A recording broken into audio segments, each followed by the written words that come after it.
आज दुपारी माझ्या भागात प्रभाग क्रमांक 16 मध्ये आम्ही 4 उमेदवार उभे आहे आणि आमचे जे शिवसेना पक्षाचे जे उमेदवार आहे आकांक्षाताई महाले यांच्यावर दबाव टाकण्यात येत आहे की सत्ताधाऱ्यांचा की तुम्ही माघार घ्या, पैशाची ऑफर नाही, पैशाचं ऐकलं तर दादागिरी, या गोष्टी चालल्या आहेत। आणि ते आमच्या निदर्शनात आल्यावर आम्ही तिथं जाऊन त्यांना समज घातली की ही लोकशाही आहे, लोकशाहीमध्ये सगळ्यांना अधिकार आहे, तर आम्ही लोकशाहीचा वापर करण्याने निवडणूक लढतोय।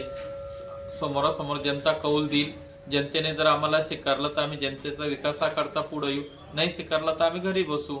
आमचं हे पण सत्ताधारी पक्ष वारंवार दबाव टाकतोय आणि आमच्या कॅडेटांचे मन बदलण्याचा प्रयत्न करतोय। आज तुम्ही बघताय की काय चाललंय, सगळे माघार घेताय। का माघार घेताय?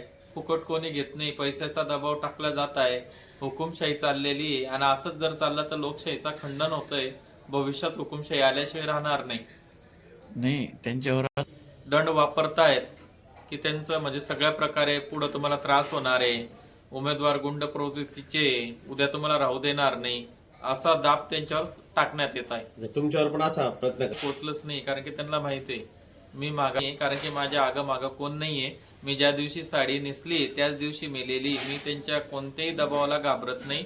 माझ्यासोबत जनता आहे आणि जनतेच्या विकासाकरता मी पुढे येते आणि माझं जनतेला एकच सांगणं आहे की कोणाच्या दबावाखाली तुम्ही राहू नका। तुमचा मतदानाचा हक्क तुम्ही बजवा, चांगला उमेदवार तुम्ही निवडून आणा। आज हे जे काही चाललेलं आहे हे फार चुकीचं चाललंय। कुठंतरी आपली लोकशाही संपत चालली आहे। आज जर आपण जागृत नाही झालो, जागृतपणे आपण मतदान नाही केलं तर पुढं विरोध राहणार नाही आणि ही हुकुमशाही आल्यावर आपल्याला खूप त्रास होणार आहे। उद्या आपल्या मुलाबालांचं भविष्य आहे। आज धुळ्यात रोजगार नाही, रोजगारच्या प्रश्नावर कोणीच बोलत नाही। आपल्याला रोजगार पाहिजे, आपले पोरं सुशिक्षित झाले पाहिजे, पण इथं सगळं पोरांना गुंडाच्या